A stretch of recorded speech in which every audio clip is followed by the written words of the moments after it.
Berkat utang. Quick stop. What? Play. After tell me mess. Fed in text. Text. Text. Sekarang kita akan menceritakan tentang kisah dari seseorang yang bernama Hajan Prasetyo. Jadi beberapa tahun yang lalu, Hajan disuruh orang tuanya untuk sementara waktu tinggal di rumahnya kakeknya Hajan, karena rumahnya baru direnovasi. Awalnya, Hajan menolak permintaan bapaknya, namun setelah dipaksa, akhirnya dia mau untuk sementara waktu tinggal di rumah kakeknya Hajan. Oh ya, saya lupa kasih tahu, kalau nama bapaknya Hajan adalah Hatta Dwi Prasetyo, sedangkan ibunya adalah Megawati. Sebelum berangkat, Hajan pikir-pikir dulu soal keberangkatannya, sampai akhirnya dia keingat bahwa dia punya teman SD-nya yang bernama Siru. Setelah ingat, dia langsung menghubungi Siru untuk mengantarkannya, sampai pada akhirnya Siru datang dan siap untuk mengantarnya. Awalnya, Hajan diantar pakai motor, namun setelah sampai di terminal, Hajan dan Siru langsung turun dari motor dan membeli makanan dulu, karena mereka berdua belum sarapan. Sebelum melanjutkan perjalanan, Hajan ditanya oleh Siru temannya untuk memilih, mau diantar sampai tujuan apa naik bus. Hajan lebih memilih naik bus sendiri saja, kamu cukup mengantarkan sampai di terminal saja. Mendengar itu, Siru cuma ya saja, jarak antara rumahnya Hajan dan rumah kakeknya itu jauh, supaya tidak terlalu merepotkan, kata si Hajan. Setelah ditunggu, akhirnya bus datang dan Hajan langsung berpamitan kepada Siru untuk berangkat. Di dalam bus, Hajan memikirkan temannya itu, kok bisa secepat itu datang ke rumahnya. Oh ya, rumahnya kakeknya Hajan itu letaknya di perbatasan antara Sumatera Barat dan Sumatera Utara. Yang dia tidak tahu, bahwa di sana bakal kejadian sesuatu buruk yang tak diinginkan. Apa itu?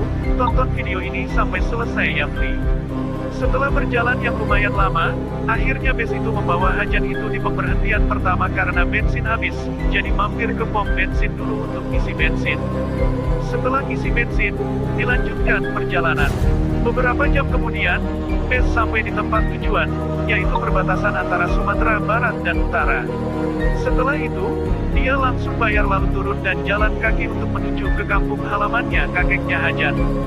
Sesampainya dia di rumah kakeknya, Hajan langsung mengetuk pintu dan mengucap salam. Setelah ditunggu, akhirnya kakeknya keluar dari dalam rumah dan menyambut cucunya dengan ramah. Kalau kamu bertanya, Fli, nama kakeknya Hajan itu namanya kakek Safar, sedangkan nama neneknya adalah nenek Aminah, Fli, begitu. Setelah kangen itu, Hajan langsung bercerita soal untuk apa tujuan dia nginep beberapa hari, karena rumahnya baru direnovasi. Mendengar itu kakeknya justru sangat senang sekali karena sudah lama cucunya tidak pernah datang ke rumah beliau. Mendengar itu Hajan hanya bisa tersenyum dan bilang, maaf kek karena belum ada waktu untuk datang, kata si Hajan. Hari pertama aman, hari kedua, masih aman, masuk hari ketiga, lah, disinilah teror dimulai. Waktu itu tengah malam sekitar jam 7:30 habis isya, ceritanya Hajan lagi nyantai di teras depan rumah. Lah, pas lagi asik-asiknya main HP, Hajan melihat bahwa di dekat pohon mangga, berdirilah sosok kuntilanak dan beberapa makhluk lainnya. Melihat itu, Hajan langsung lari masuk ke dalam rumah dan langsung menutup pintu depan lalu lanjut ke kamar dan meringkuk di atas kasur busanya, jantungnya berdegup kencang, napas seakan memburu semuanya, karena dia baru pertama kalinya melihat makhluk begituan. Pagi harinya, Hajan langsung bercerita tentang kejadian kemarin malam kepada kakeknya. Mendengar itu, kakeknya cuma bisa mengingatkan, untuk terus berdoa kepada Tuhan, supaya dijauhkan dari mara bahaya yang menimpanya. Dari raut wajahnya, kakeknya ini sebenarnya juga ikut panik mendengar itu, karena sebelum Hajan datang beberapa tahun lalu, sosok itu sering meneror warga sekitar, kata si kakek. Mendengar cerita itu, Hajan langsung kaget dan pucat seketika, jantungnya berdegup kencang. Setelah mengobrol dengan kakeknya dan sarapan, Hajan langsung bercerita tentang hal itu ke temannya si Siru, soal teror semalam yang dia alami. Mendengar kata teror semalam, Siru cuma hanya bisa berpesan lewat telepon, untuk selalu terus berdoa dan minta perlindungan, agar dijauhkan dari hal buruk yang menimpanya. Setelah selesai teleponan, Hajan langsung pindah ke nomor ibunya, karena dia juga ingin menceritakan tentang kejadian semalam. Mendengar hal itu ibunya juga sama responnya, untuk selalu berdoa dan memohon kepada Tuhan, supaya dijauhkan dari semua gangguan yang telah mengganggunya.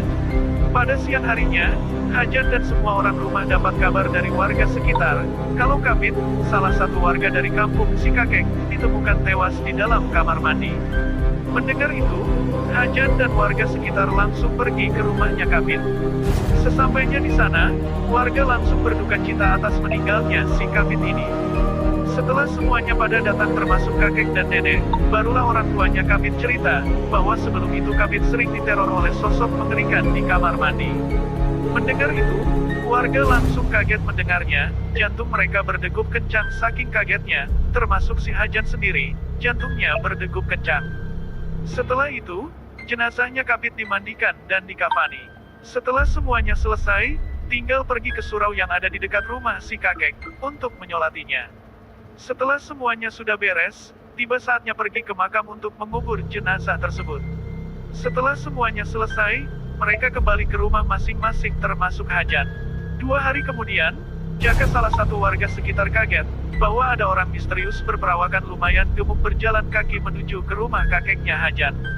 Setelah itu, Jaka langsung memanggil warga satunya yang namanya Cito, untuk mencegat si orang misterius itu, akan tetapi mereka berdua tidak berhasil menemukannya. Di sisi lain, Hajan dan Nek Aminah terkejut mendengar suara ketokan pintu dari luar.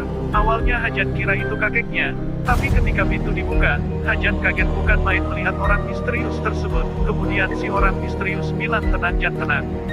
Dalam hatinya, Hajan merasa aneh dengan orang yang tak dikenal itu. Kok orang ini bisa tahu soal namanya itu? Setelah berhasil menenangkan Hajan, orang itu mengenalkan dirinya, bahwa nama dia itu Bagong.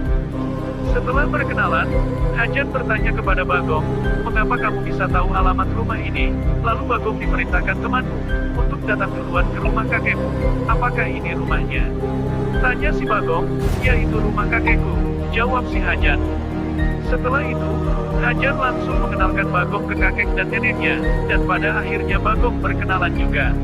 Oh ya saya lupa kasih tahu, bahwa di dekat rumah kakeknya Hajan, ada suraunya, jadi Hajan kalau sholat di situ bersama kakeknya. Sekarang Bagong sudah datang Fli, orang favorit kita akhirnya datang menjemput Hajan, tinggal Siru, kapan dia datang. Sore harinya, Hajan dan Bagong mengobrol di teras depan. Di tengah obrolan, Hajan bertanya kepada Bagong, kok bisa kenal temannya? Lalu dia menjawabnya, kalau dia memang teman sahabat, padahal kita tahu, kalau Siru dan Bagong bukan hanya sekedar sahabat, tetapi sudah seperti saudara sendiri. Selesai mereka mengobrol tiba waktu maghrib dan saatnya ke surau untuk sholat maghrib terlebih dahulu. Selesai sholat, rencananya Hajan ingin menelepon Siru dan menanyakan tentang siapa itu Bagong sebenarnya. Akan tetapi, ketika ditelepon, Siru tidak mengangkat teleponnya, pikir Hajan nanti dululah teleponnya nanti kalau mengganggu. Setelah itu Bagong keluar dari kamar dan menanyakan, Hajan, sedang apa kamu? Hajan menjawabnya, aku sedang menelepon Siru tapi tidak diangkat. Oh begitu ya, ya sudah kalau begitu. Masuk ke jam setengah 10 malam, kedengaran suara ketawa kuntilanak dan beberapa hantu lainnya. Mendengar suara itu, Hajan langsung lari masuk ke dalam kamar dan memeluk Bagong erat-erat, karena saking ketakutannya. Bagong yang lagi tidur pulas langsung kebangun dan menanyakan, Jan, kamu kenapa Jan? Itu Gong tadi di belakang rumah ada suara ketawa kuntilanak Gong. Hah? Kuntilanak? Wah jantung Hajan dan Bagong berdegup kencang seketika, karena sosok itu bunyi lagi dan lebih banyak. Baru pertama kalinya Bagong mendengar suara kuntilanak yang begitu nyata, jantung Bagong berdegup kencang, napas seakan memburu semuanya. Besok paginya, mereka berdua langsung bercerita kejadian itu ke kakek dan neneknya, soal makhluk itu. Mendengar cerita teror yang datang terus-menerus, kakek Safar menceritakan bahwa beberapa sudut kampung itu sebelum jadi rumah, itu kuburan. Karena ada salah satu warga yang tidak tahu kondisi, maka seluruh makhluk atau penghuni di kampung sangat marah padanya, lalu Hajan langsung nyeletuk, apa itu si Kapit kek? Awalnya kakek Safar terdiam sejenak, lalu menjawabnya, ya Jan, karena Kapit di kampung ini dikenal sombong, atau lebih tepatnya suka merendahkan hati orang lain. Sejak itulah Kapit sering diteror habis-habisan daripada kita. Mendengar itu, Hajan cukup lega mendengarnya, mungkin makhluk itu memang butuh salah satu tumbal nyawa dari warga sekitar, terutama bagi orang yang berani-beraninya mengambil tempat tanpa izin. Beberapa hari kemudian, Omega mengabarkan kalau rumah sudah selesai renovasinya. Membaca pesan dari ibunya, Hajan langsung lega dan langsung menghubungi Siru untuk menjemputnya. Setelah mengirim pesan, Hajan langsung siap-siap untuk pulang ke Sumatera Barat. Di sisi lain Bagong dapat kabar dari Kuik. Kalau kamu ingat, pada intinya Kuik mengabarkan kalau Litik habis kecelakaan. Membaca pesan dari Kuik, jantung Bagong langsung berdetak lebih kencang, karena jarak dari rumahnya kakek Hajan dan rumah sakitnya Litik itu jauh. Setelah itu, Bagong langsung menghubungi Siru untuk cepat datang ke rumah kakeknya Hajan. Sementara itu, Hajan selesai mengemasi barang-barangnya, tinggal menunggu jawaban dari Siru. Baru ngelamun sebentar, tiba-tiba, Hajan, sini ikut aku ke surau dulu, ada hal penting yang ingin ku sampaikan. Ada apa Gong? Teman Bagong kecelakaan. Hah? Apa Gong? Temanmu kecelakaan? Ya, tadi Siru sudah mengirim pesan ke aku, untuk tunggu di surau, makanya aku mengajak kamu ke surau. Sebelum pergi ke surau, Hajan dan Bagong berpamitan pada kakek dan nenek untuk pulang ke rumah, karena sudah selesai renovasinya, dan temannya minta ditunggu di surau. Setelah ditunggu lama, pada sore harinya Siru teman favorit kita akhirnya datang juga menggunakan mobilnya. Akan tetapi, mereka tidak langsung pulang, tapi Siru ingin tahu dulu denah rumahnya kakek Safar atau kakeknya Hajan. Sesampainya di rumah kakeknya Hajan, mereka bertiga akhirnya bertemu dengan kakek dan neneknya Hajan dan memperkenalkan diri. Setelah Siru berkenalan dan pamit, baru pulang ke rumah masing-masing. Di dalam mobil, Siru bertanya kepada Bagong, kenapa kok tadi kayak terburu-buru gitu? Lalu Bagong menjawabnya, anu Ru, Litik habis kecelakaan Ru. Mendengar itu, Siru langsung innalillahi. Jantung Siru berdegup kencang, karena tidak menyangka kalau Litik bisa seperti itu.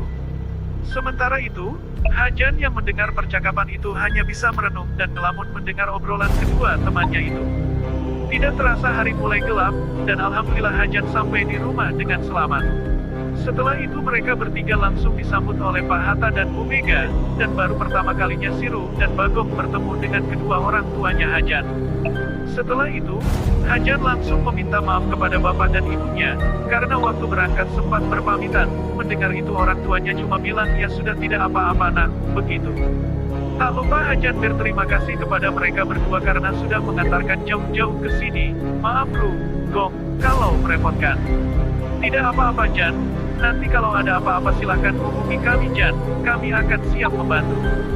Berakhirlah cerita tentang Hajan Prasetyo.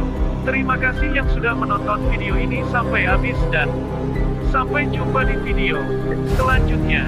Kotak edit utama, tombol quick stop,